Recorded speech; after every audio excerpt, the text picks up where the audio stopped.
जय हिंद। आइए अब आगे हम लोग लघु उत्तरीय प्रश्न जिनमें आपको देता है ना 12 को में करीब 5 को लिखना होता है।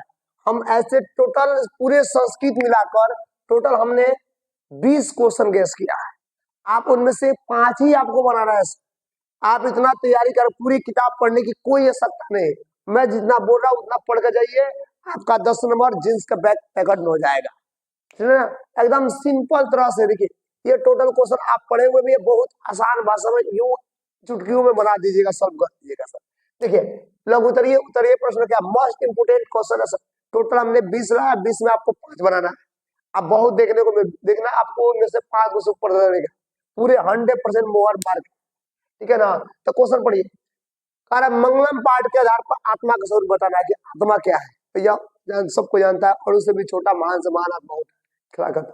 अलग से कथा पर धूर्त की पहचान कैसी होती है? भैया अगला कैसी पहचान होती है? तो अगसला में आग लगा के पता किएगा। धूर्त आलसी सोए रह गए, बाकी सब भाग गया ना। हो जो मेन आलसी तो सोए रहेगा, बाकी धूर्त आलसी छोड़ के भाग गया था। विजयंगा को सर्वशुक्ला सरस्वती क्यों और कहा गया भैया? तो कर श्यामा रंग के कारण जी। तो विजयंगा को सर्वशुक्ला सरस्वती क्यों, किसने ये बात ये कहा था? डांडी ने। यार की बात। स्वामी दयानंद सरस्वती मूर्ति पूजा के विरोधी क्यों बने?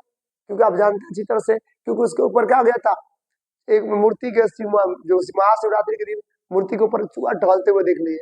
उसने कहा जो भगवान अपना रक्षा नहीं कर दूसरे की घंटा रक्षा करेगा, इसलिए मूर्ति पूजा का विरोधी हो गया। अगला, किसान संस्कार को गोदान संस्कार क्यों कहा जाता है? चुटकियों में आंसर है सर। क्यों?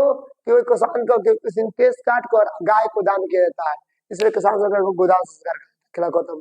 मूर्ख व्यक्ति का लक्षण क्या है? बिना बुलाए बोलेगा, बिना पूछे इंटरव्यू मारेगा, ना बोले तो भटभट आएगा, बिना पूछे प्रवेश कर देगा। यही तो लक्षण है। व्याघ्रपति पाठ्य पुस्तक में क्या शिक्षा मिलती है? कि हमें लालच में लोग के चक्कर में प्राण गंवाना पड़ता है। जानते हुए कथा पढ़े। ये क्वेश्चन ध्यान रखिए, क्वेश्चन को एकदम मोस्ट इंपोर्टेंट है। भगवान ने पटना के संबंध में क्या कहा था? कहा था ये पाटलिकराम भविष्य में एक महानगर हो, लेकिन लड़ाई आग बाहरी आक्रमण से पीड़ित रहेगा। यही समझ है ना? बिल्कुल। आधुनिक संस्कृत में लेखिका पंडित क्षमाराव के बारे में क्या है? बहुत बड़ा योगदान है सर। क्यों? ये अपने पिता शंकर चरित्रम नामक पुस्तक लिखी थी, गांधी से बहुत प्रभावित थी। आगे बढ़िए। देखिए आर्य समाज के सपना कब और कहा हुआ था? 1875 में मुंबई नगरी में हुआ था कि नहीं हुआ था? किसने किया था भैया? स्वामी दयानंद सरस्वती ने किया था। खिला खत्म। ये 10 क्वेश्चन हो गया, 10 क्वेश्चन और है सर। आगे देखते हैं 10 क्वेश्चन और। देखिए 10 क्वेश्चन इधर। कार्य कि राजशेखर ने पटना के संबंध में क्या लिखा है? तो सबको जानता है क्या लिखा था। राजशेखर ने पटना के संबंध में क्या लिखा, अच्छी तरह आपको पता है। कौन के कवच कुंडल की क्या विशेषता थी?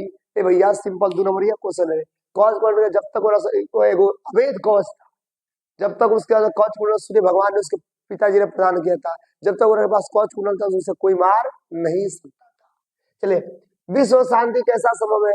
मैत्री भाव से, करुणा और मैत्री भाव से संभव है, कि भगवान बुद्ध ने कहा था। सात्विक दान, निरोगी को रोगी को दवा दे। और देखिए असही व्यक्ति को ही दान देना चाहिए, यानी अगर दान के पात्र कोई व्यक्ति हो तभी उसे दान दीजिए। रोगी को ही आप दवा का इलाज है, निरोगी के नहीं। वही है।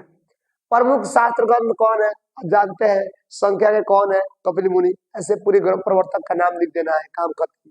4 वासियों को वार्तालाप का वर्णन करना है। अरे भाई कैसा कोलाहल है। दूसरा का चुप लग रहा है, आग लगा। तीसरा का है कोई धार्मिक व्यक्ति नहीं है जो हमें ऊपर से कपड़ा डाल ले। चौथा का चुप का बकबक करता सुप 4 वासियों खत्म। राम परमेश राम कौन था? बीकरपुरा गांव के दलित परिवार के व्यक्ति था जो बहुत गरीब था। इस पाठ से क्या शिक्षा मिला? इसे पाठ से यह शिक्षा मिला कठिन परिश्रम करना चाहिए, जिससे अपने सफलता को हासिल किया जा सकता है, यानी अपने जीवन में यश प्राप्त किया जा सकता है। खत्म। प्राचीन ग्रंथों में पटना के कौन कौन नाम से मिलते हैं? तो कुसुमपुर, कुसुमपुर मिलता है, पटलीग्राम मिलता है ना जी। काम खत्म। पंडित का क्या लक्षण? पंडित वो ना ठंडी, गर्मी, सर्दी, बुखार, ये सबसे कोई घबराता नहीं है। वह असमृद्ध में कोई घबराता नहीं, ऐसे सच्चा पंडित होता है।